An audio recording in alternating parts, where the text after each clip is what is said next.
Jean-Philippe Nilor, bonjour. Bonjour et bonjour à tous les auditeurs des RCI. Pourquoi vous briguez un nouveau mandat de député?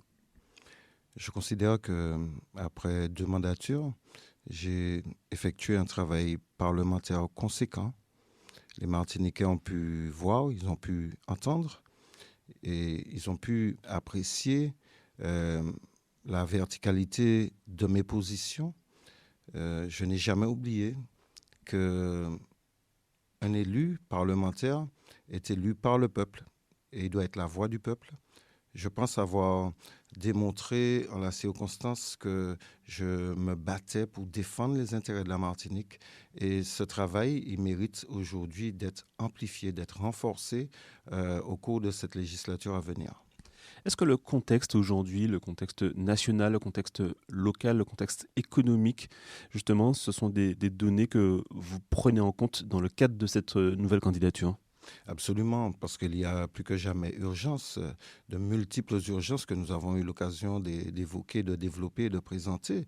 Et ces urgences nécessitent, à mon avis, à mon humble avis, des élus martiniquais lors de cette prochaine mandature qui soient à la fois aguerris, expérimentés, qui connaissent le fonctionnement et les arcanes de l'Assemblée nationale. Je rappelle simplement que je suis le seul député qui se représente, c'est-à-dire que je serai le plus expérimenté, si le peuple me fait confiance à nouveau, des députés martiniquais. J'aurai aussi à charge d'accueillir et d'intégrer mes collègues martiniquais, de quelque bord qu'ils soient d'ailleurs. J'aurai à charge de faciliter leur intégration pour qu'ils puissent travailler rapidement, efficacement au service de la Martinique. Mais on a besoin aussi de personnes qui maîtrisent les dossiers.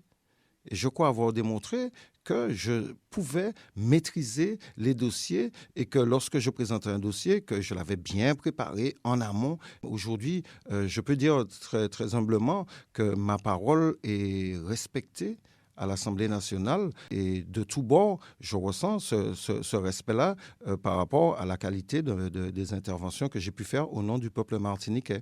Donc il faut cette maîtrise, il faut cette expérience, mais il faut aussi le courage politique. Et c'est ça qui manque à beaucoup. Est-ce que vous avez quand même quelques regrets quant à la dernière législature?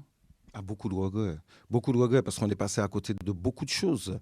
Lorsque je suis monté au créneau, j'ai pris l'initiative de demander qu'il y ait une commission d'enquête parlementaire sur le trafic d'armes en Martinique et en Guadeloupe et que la majorité de l'Assemblée nationale, la République en marche, macroniste, a balayé d'un revers de main cette proposition. Mais je trouve qu'on est passé à côté d'une opportunité de faire la lumière sur ce trafic d'armes. Nous ne sommes pas producteurs d'armes et tous les jours, nous subissons quelque part les errements des choix politiques qui ne sont pas faits de manière claire pour démontrer la réalité de ce trafic, pour pouvoir démonter dans un deuxième temps ce trafic qui fait des ravages dans notre société encore plus qu'ailleurs. Donc là, on est passé à côté d'une terrible opportunité. C'est une question que vous allez remettre justement, si vous êtes élu, en tout cas, sur le tapis, quand on sait que depuis le début de l'année, par exemple, il y a eu 9 homicides, 4 simplement sur le mois de mai. Ben, bien évidemment, c'est une urgence, c'est la sécurité. Et on ne peut pas continuer comme ça à fonctionner à vue sans un certain nombre d'éléments, d'indicateurs précis sur l'origine de ces trafics. Qui profite de ces trafics? Qui fait entrer les armes en Martinique? Parce qu'on entend tout et n'importe quoi. Alors moi, je considère qu'on doit savoir pour pouvoir trouver des pistes d'action contre cette propagation des armes à feu dans notre territoire. Et cette propagation, elle ne porte rien de positif à la Martinique. Chacun peut avoir la tentation aujourd'hui de s'armer pour se protéger, mais on sait bien, au final, c'est quelque part une hécatombe et on le constate bien à travers les chiffres. Et à travers cet exemple-là, je dis, voilà un exemple d'initiative qui a déjà été prise et qui doit être amplifiée. Et j'espère, cette fois, obtenir l'unanimité des députés martiniquais autour d'une telle cause, ce qui n'a pas été le cas dans cette législature précédente. Et d'une manière générale, y compris sur la question du chlordécone, je considère qu'on n'a pas fait suffisamment cause commune. Et on a encore des progrès à faire en la matière. Il faut savoir faire l'unité, comme d'autres peuples savent le faire, comme les Corses savent le faire, comme les Réunionnais savent le faire, les Guadeloupéens, même le font souvent au détriment des Martiniquais. Il faut qu'on puisse taire nos divergences et faire cause commune pour mener ensemble un certain nombre de combats au service du peuple martiniquais. Et j'entends donner cette touche, cette empreinte à l'action parlementaire à venir. Une question quand même. Emmanuel Macron avait désigné l'année 2022, année de l'endométriose. Une question qui touche beaucoup de femmes en Martinique, plus que dans l'Hexagone, et pourtant il n'y a toujours pas de chiffres. Vous parlez de chiffres de la délinquance pour le trafic d'armes, mais de chiffres pour cette question de l'endométriose, il n'y en a toujours pas.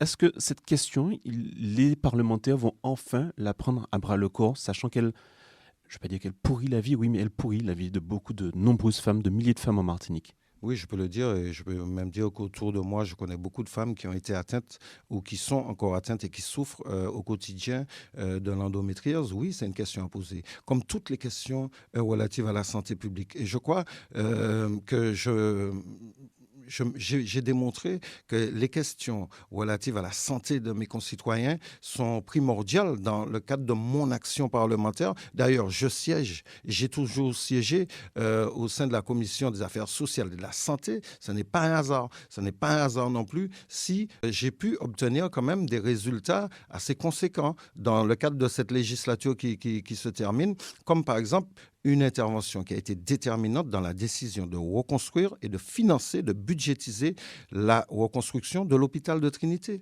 Et aujourd'hui, on bénéficie des subventions, des montants pour la reconstruction de l'hôpital de Trinité. Dans le cadre du Ségur de la santé, j'ai eu à intervenir aussi de manière déterminante pour l'hôpital du Saint-Esprit, des Trois-Îlets, du François et la situation des centres hospitaliers d'une manière générale en Martinique. Au-delà, et toujours sur ces questions de santé, au-delà de mon rôle, de ma mission stricto sensu de parlementaire censé intervenir auprès des ministères pour débloquer des montants, des moyens au service de la santé de nos concitoyens, je vois bien que le travail, il doit se poursuivre, il doit s'amplifier et je suis à la fois fier du travail qui a été accompli, mais bien conscient que c'est encore un travail qui mérite d'être amplifié et renforcé. Une question, Jean-Philippe Nilor. On sait que la question du pouvoir d'achat a été au centre de l'élection présidentielle. Aujourd'hui, quelles sont les pistes, en tout cas législatives, pour le pouvoir d'achat des Martiniquais, pour redonner du pouvoir d'achat aux Martiniquais? Est-ce que vous avez déjà commencé à plancher sur des questions, sur des propositions? Je n'ai jamais arrêté de plancher sur des propositions à ce niveau. Moi, je considère qu'il faut, et comme Jean-Luc Mélenchon, à l'occasion de son programme de l'Union populaire, l'a dit, l'a repris, je considère, et je l'ai dit à votre antenne plusieurs fois, qu'il faut un gel des prix, notamment des prix des carburants, des prix du gaz, des prix des transports aériens, des prix des produits de première nécessité. Il faut aller carrément vers un gel des prix. Donc, on aura l'occasion de développer ces propositions. Et puis, deuxièmement, il faut aussi que le SMIC outre-mer soit majoré par rapport au SMIC en France, puisque les prix sont plus élevés de plus de 37% dans nos territoires en moyenne que dans l'Hexagone en France. Et pourtant, les salaires minimums sont les mêmes, voire moindres qu'ailleurs, donc dans le reste de la France. Donc moi, je vais me battre et je considère que c'est une demande qui est légitime pour que les salaires minimum, le SMIC, soit majoré. Il faut aussi rendre beaucoup plus performant, beaucoup plus efficace et beaucoup plus lisible l'octroi de mer, qui est présenté souvent à tort comme un facteur exclusivement d'inflation. Ce n'est pas seulement le cas. Il faut sortir de ce type de caricature, mais l'octroi de mer mérite d'être quelque part optimisé pour à la fois être un instrument de développement économique et de production martiniquaise. Et je rappelle que la production martiniquaise, c'est quelque part une obsession chez moi. Il faut favoriser les conditions d'une production martiniquaise. Sans production, nous serons fatalement des consommateurs et des pousseurs de caddies dans des hypermarchés qui ne nous appartiennent pas et où les produits sont systématiquement importés. Et ce n'est pas cette vision que nous avons et que nous entretenons de l'avenir de la Martinique. Une dernière question, ce n'est pas une campagne comme les autres, j'ai envie de dire, Jean-Philippe Nilor, comment vous l'abordez? Je l'aborde avec beaucoup de sérénité.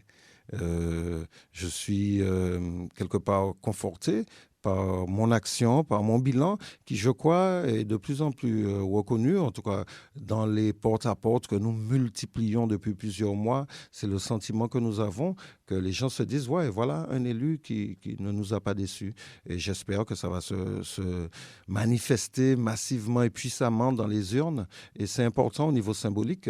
C'est vrai que cette campagne est particulière. C'est l'une des plus emblématiques que j'aurais eu à mener dans ma vie politique, mais ça se passe très bien sur le terrain et je fais confiance au peuple martiniquais. Je fais confiance à l'Éternel pour gérer tout ça aussi. Merci Jean-Philippe Nilor. Merci.